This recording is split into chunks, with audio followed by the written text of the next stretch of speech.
बच्चों, रेशम के कीट रेशम के रेशे बनाते हैं। रेशम प्राप्त करने के लिए रेशम के कीटों को पालना रेशम कीट पालन कहलाता है। Children, silkworms spin the silk fibers. The rearing of silkworms for obtaining silk is called sericulture. आइए जानते हैं रेशम कीट का जीवन चक्र। Let us know the life history of silk moth. मादा रेशम कीट अंडे देती है। अंडों से लार्वे निकलते हैं। लार्वा प्यूपा में बदलता है। उसके बाद कोकून में विकसित होता कीट, जिससे हमें रेशम प्राप्त होता है।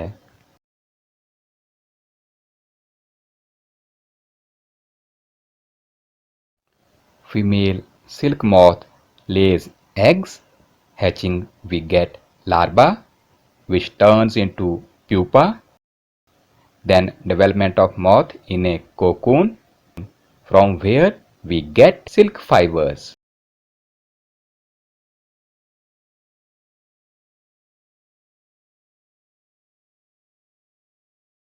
The female silk moth lays eggs, from which hatch larvae, which are called caterpillars or silkworms. मादा रेशम कीट अंडे देती है, जिनसे लार्वा निकलते हैं, जो कैटरपिलर, इल्ली या रेशम कीट कहलाते हैं। Silkworms grow in size, and when they are ready to enter the next stage of life, they are called pupa. रेशम कीट वृद्धि करते हैं, और जब वे अपने जीवन चक्र के अगले चरण में प्रवेश के लिए तैयार होते हैं, उस समय उन्हें प्यूपा या कोशित कहते हैं। It first weaves a net to hold itself, then it swings its head from side to side in the form of figure 8. During these movements of the head, the caterpillar secretes fiber made of a protein. ये अपने चारों ओर एक जाल बुन लेता है, जो इसे एक जगह बने रहने में मदद करता है। फिर यह संख्या 8 के रूप में अपने सिर को एक सिरे से दूसरे सिरे तक ले जाता है। सिर घुमाने के दौरान कैटरपिलर पतले तार के रूप में प्रोटीन से बना एक पदार्थ छोड़ता है, which hardens on exposure to air and becomes silk fiber, जो सूखकर कठोर होकर रेशम का रेशा बन जाता है। Soon the caterpillar completely covers itself by silk fibers and turns into pupa. This covering is known as cocoon. जल्दी ही कैटरपिलर स्वयं को पूरी तरह रेशम के रेशों से ढक लेता है और प्यूपा बन जाता है। ये आवरण कोकून कहलाता है। Silk fibers are as strong as thread of steel.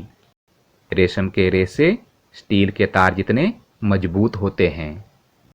From cocoon to silk. Cocoon से रेशम तक। A pile of cocoon is used for obtaining silk fibers. रेशम का रेशा प्राप्त करने के लिए ढेर सारे कोकूनों का प्रयोग किया जाता है। The cocoons are kept under the sun or boiled or exposed to steam.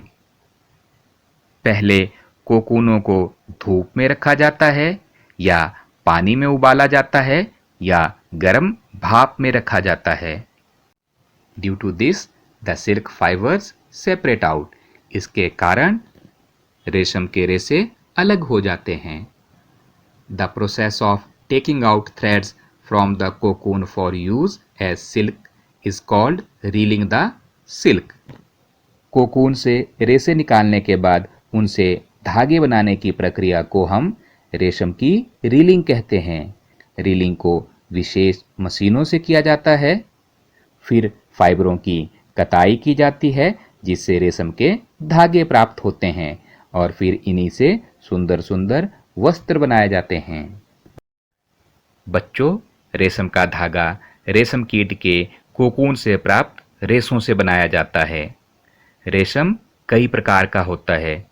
इसकी चिकनाहट, चमक अलग-अलग होती है, जैसे टसर रेशम, मूगा रेशम, कोसा रेशम या अन्य प्रकार का रेशम। सबसे सामान्य रेशम कीट है शहतूत रेशम कीट। The most common silk moth is the mulberry silk moth. आइए जानें रेशम कीट पालन। एक मादा रेशम कीट एक बार में सैकड़ों अंडे देती है।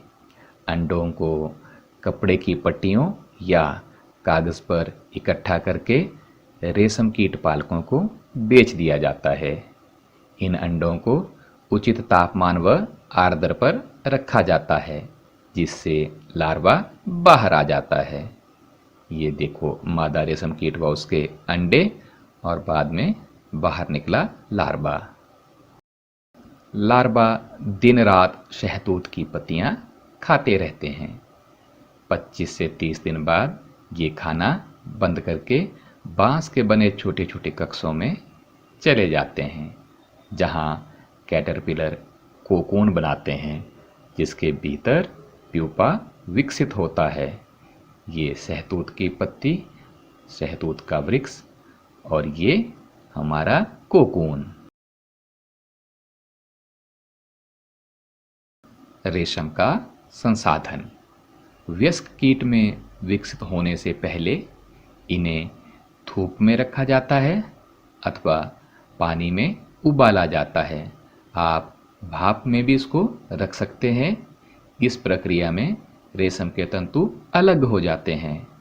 कोकून से रेशे निकालने व उनसे धागे बनाने की प्रक्रिया रेशम की रीलिंग कहलाती है। रीलिंग विशेष मशीनों पर की जाती है, जो रेशम को निकालती है, कताई करती है, जिससे रेशम के धागे हमें मिल जाते हैं और इन्हीं धागों से वस्त्र बुने जाते हैं। A female silk moth lays hundreds of eggs at a time. The eggs are stored carefully on the strips of cloth or paper and sold to silkworm farmers. The farmers keep eggs under hygienic conditions, so it means suitable temperature and humidity. In suitable temperature, the larvae hatch from the eggs. The larvae, called caterpillars or silkworms, eat day and night fresh mulberry trees leaf.